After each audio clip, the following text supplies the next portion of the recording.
Dan pelajaran kita mengatakan bahwa tindakan-tindakan dalam yang keluar, yang dimulaikan mungkin dari satu perkataan itu dapat menyakitkan. Semua kejahatan dapat terjadi. Semua kejahatan. Jadi perkataan itu dapat membawa kepada kejahatan. Dapat menghasilkan dosa. Bukan hanya iblis kita lawan, tapi dosa itu harus kita lawan. Harus kita fight, harus kita resist bahasa Inggris. Ada saatnya kita lawan setan, lawan dosa. Tapi kalau terhadap orang yang berdosa, mencoba untuk mungkin kita harus lari dari orang yang berdosa. Kita harus menghindar orang yang memecah belah di jemaat misalnya ya. Orang yang memiliki karakter yang kuat. Orang yang memiliki akal. Mereka tidak akan mengumpat, memaki ya dengan perkataan kotor dan les. Ada kuasa dari setiap perkataan. Pelajaran kita kemudian tanyakan, pikirkan tentang kekuatan kata-kata Anda. Bagaimanakah Anda dapat menggunakan untuk meneguhkan, mendorong, dan apa? Dan membangun iman. Dan membangun iman. Nah, kenapa ini satu hal yang sangat penting tentang kekuatan. Kita berada dalam satu keadaan di dalam dunia pada saat ini ya. Dunia pada saat ini orang tidak lagi berpikir panjang untuk berbicara. Di Amerika Serikat ini, dulu orang-orang ada misalnya politisi ya, politisi mereka tidak mau berbicara yang dapat mungkin menyinggung satu pihak atau yang lainnya. Jadi mereka melakukan apa yang disebut dengan istilah dulunya itu dikenal dengan istilah politically correct. Correct atau benar secara politik artinya ya walaupun itu adalah satu fakta, tapi jangan kita sembunyikanlah faktanya. Nah sekarang katakan tidak. Jadi sekarang jangan berpikir tentang orang mau tersinggung atau tidak tersinggung. Ngomong aja, hantam saja.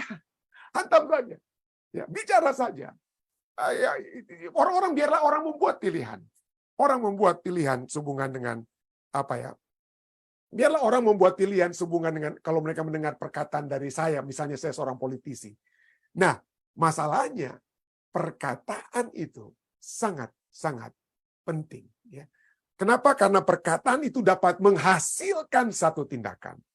Dan pelajaran kita mengatakan bahwa tindakan-tindakan dalam yang keluar, yang dimulaikan mungkin dari satu perkataan itu dapat menyakitkan. Semua kejahatan dapat terjadi. Semua kejahatan. Jadi perkataan itu dapat membawa kepada kejahatan. Dapat menghasilkan dosa. Perkataan dapat menghasilkan dosa. Dan kita sudah mempelajari bagaimana caranya kita untuk menghadapi dosa.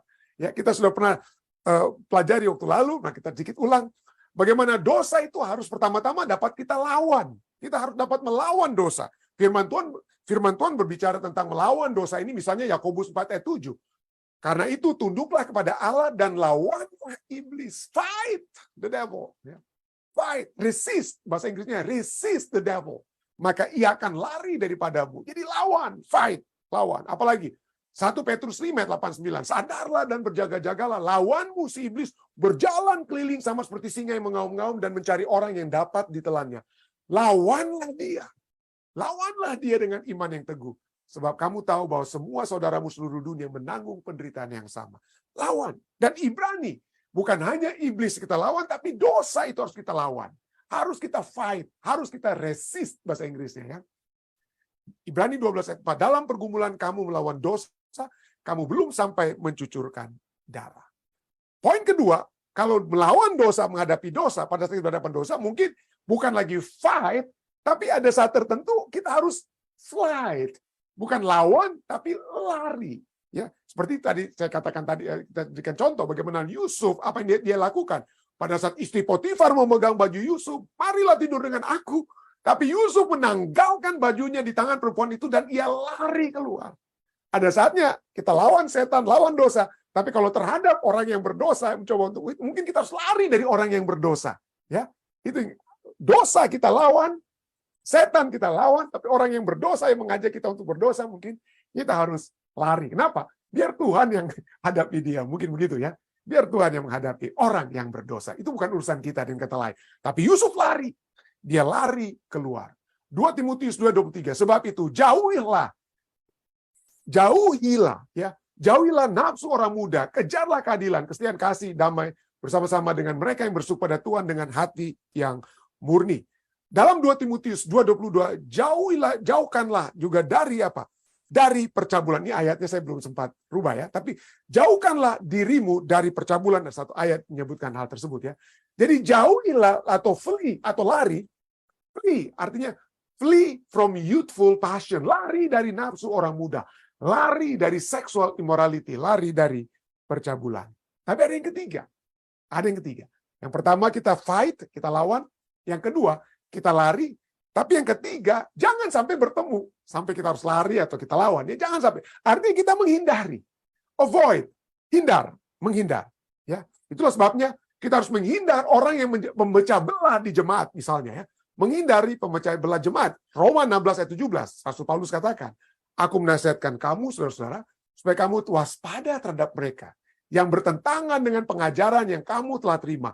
Menimbulkan perpecahan dan godaan. Sebab itu, hindarilah mereka.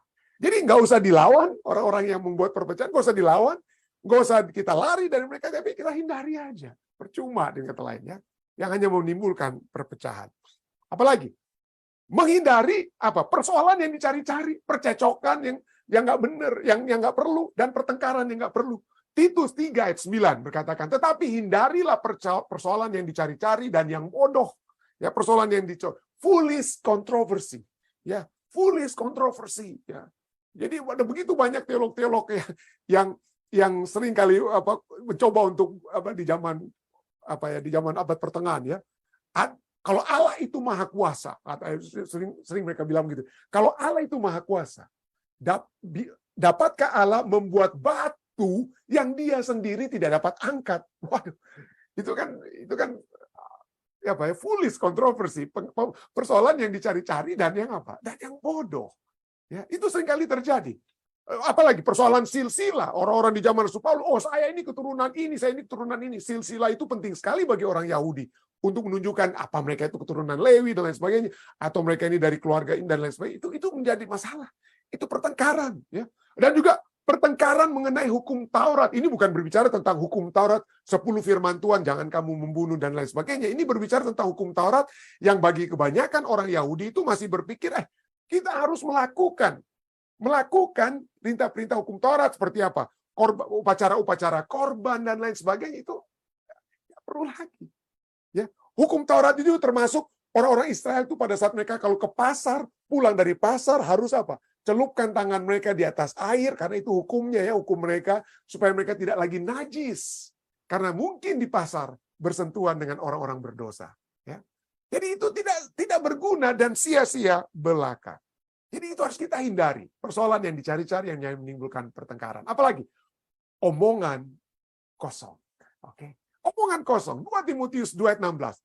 Tetapi hindarilah omongan yang kosong dan yang tidak suci, yang hanya menambah kefasikan.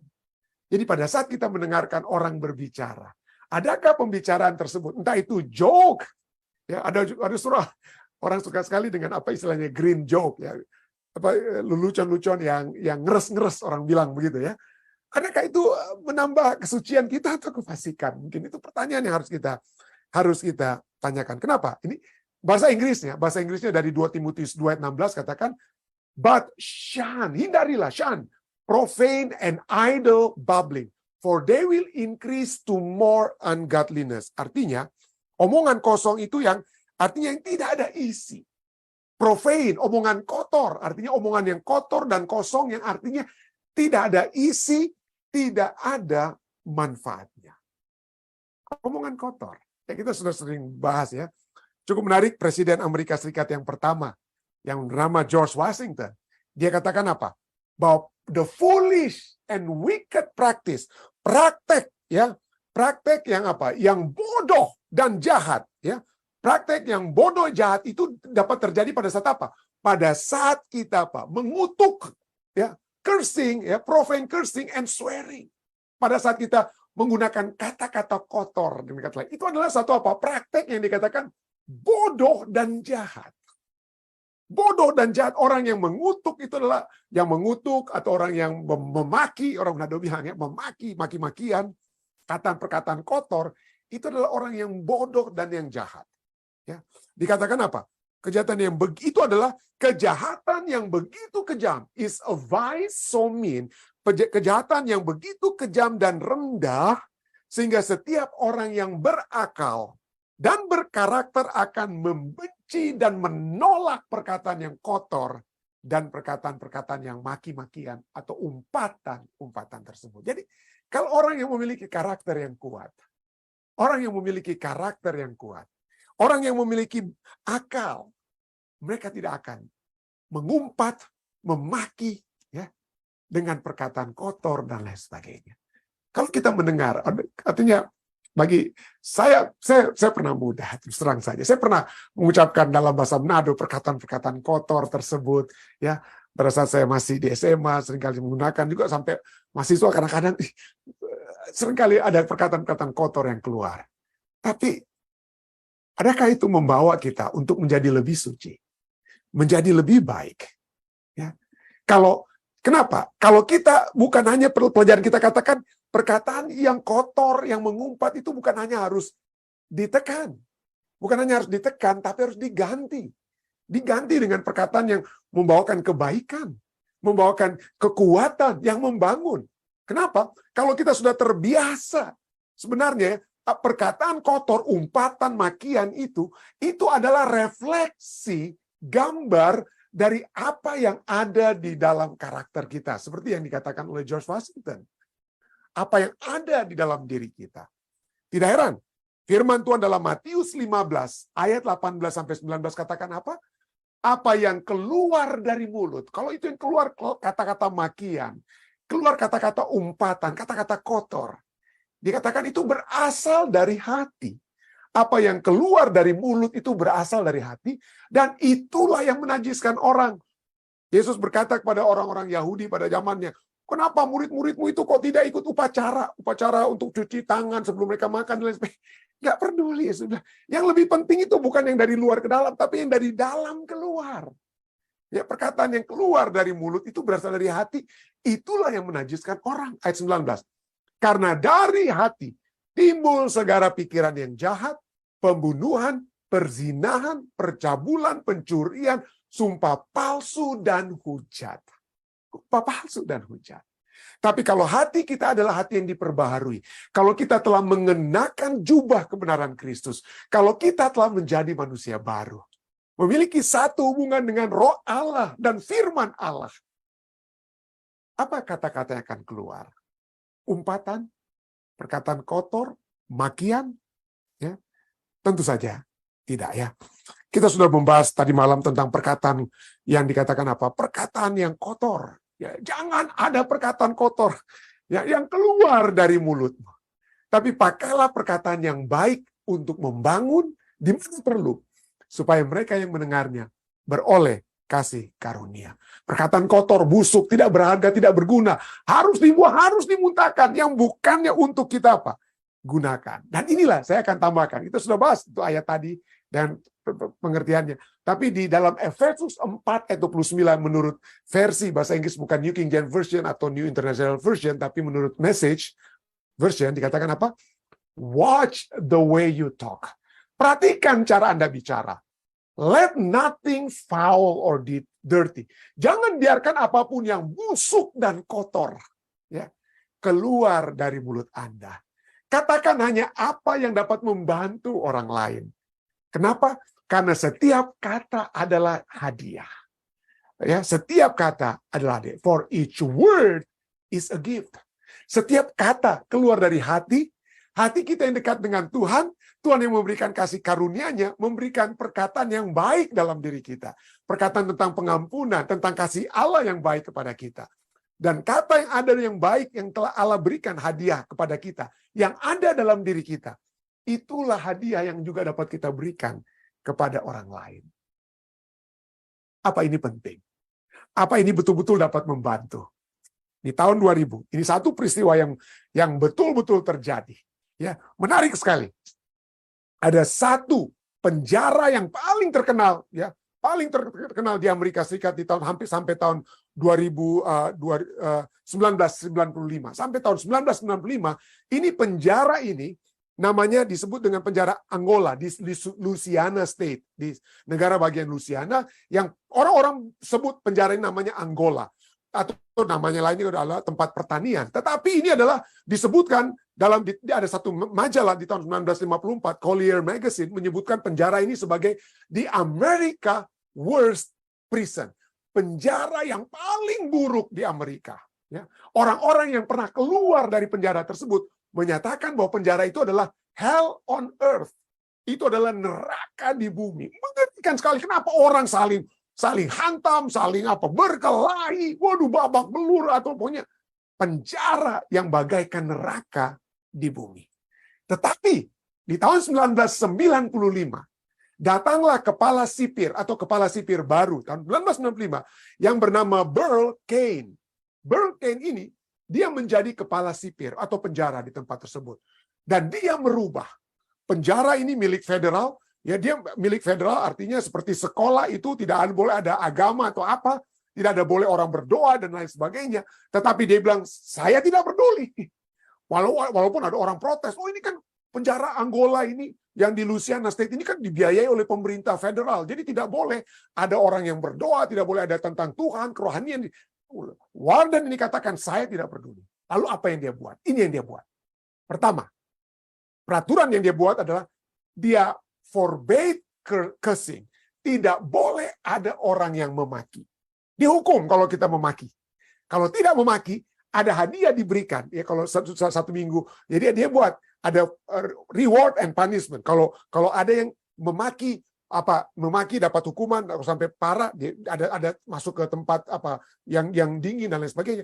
Tetapi kalau mereka sudah berhasil dari beberapa hari tidak memaki, dapat hadiah, ya mungkin apalah dikasih oleh warden tersebut. Jadi itu dia. Jadi itu yang dia buat. Jadi dia memberikan larangan untuk memaki, untuk mengucapkan perkataan kotor tidak boleh. Kedua, dia dengarkan radio rohani. Jadi orang-orang mendengarkan radio yang rohani, pembicaraan tentang firman Tuhan, ya. Pump in religious radio day and night. Dan bukan itu saja, dia mengizinkan ada satu seminari, satu sekolah teologi baptis, ya, itu dimasukkan ke dalam penjara tersebut supaya orang-orang belajar tentang Tuhan, ya. Dan apa yang terjadi? Moral dalam penjara itu naik. Kenapa? Karena larangan untuk tidak memaki ini bukan hanya untuk para tahanan, tetapi untuk semua pekerja, penjaga-penjaga dan lain sebagainya. Semua pekerja tidak boleh ada yang memaki. Semua dengar firman Tuhan. Semua dengar ada seminari, ya, sekolah kependetaan itu dimasukkan juga di penjara tersebut. Jadi ada orang-orang yang diajar untuk jadi pendeta dalam penjara tersebut, ya. Dan walaupun dia dapat hantaman, orang hantam dia, dikatakan, wah ini tidak boleh ada agama yang masuk, tapi dia tidak perlu dihantam terus. Ya. Jadi cukup menarik di sini, ya. Jadi tapi hasilnya adalah moral di penjara itu naik. Dan violence atau kejaman, kejahatan itu menurun sekali, ya, menurun sekali. Dan dia berikan kredit kepada Allah. Kenapa? Karena dari ucapan, larangan untuk mengucapkan kata-kata kotor membawa umat-umat orang-orang yang di dalam tahanan penjara itu berubah. Dan firman Tuhan, itulah sebabnya ada kuasa dari setiap perkataan, ya. Kita melihat bagaimana perkataan itu memberikan menghasilkan penciptaan, ya. Kejadian 1 ayat 3, berfirmanlah Allah, katalah Allah, jadilah terang. Lalu terang itu jadi. Itu pada saat penciptaan, pada saat manusia belum berdosa. Manusia kemudian berdosa, Allah mengirimkan Yesus juru selamat, dan pada saat Yesus juru selamat diberikan untuk menciptakan kembali manusia yang seharusnya upah dosa itu maut bagi manusia. Tapi penciptaan kembali menyebabkan kita dapat selamat. Apa yang terjadi? Perkataan juga keluar, dengan kata lain. The word juga keluar. Artinya apa? Yohanes 1 ayat 1, pada mulanya adalah firman, adalah kata-kata, perkataan. Firman itu bersama-sama dengan Allah, dan firman itu adalah Allah. Ada kuasa dalam perkataan. Itulah sebabnya Efesus 4 ayat 31-32 katakan, segala kepahitan yang dihasilkan oleh perkataan yang buruk, yang kotor, segala kegeraman, segala kemarahan, pertikaian dan fitnah, perkataan-perkataan yang membawa kemarahan, pertikaian yang fitnah, kegeraman, kepahitan, hendaklah dibuang dari antara kamu. Demikian pula segala kejahatan. Tetapi hendaklah kamu ramah seorang terhadap yang lain, penuh kasih mesra dan saling mengampuni, sebagaimana Allah di dalam Kristus telah mengampuni kamu. Kiranya kita semua memiliki hati yang mencintai Allah kita. Saya berdoa, kiranya kuasa Allah yang sudah menguasai hati kita juga dapat membawa kita untuk mengucapkan kata-kata dalam rumah tangga kita, di gereja, di tempat kita bekerja. Bukan perkataan kotor yang harus dibuang, bukan perkataan akan menimbulkan kepahitan, tetapi kebenaran. Perkataan-perkataan kebenaran yang akan membangun. Saya bawa ini dalam nama Yesus.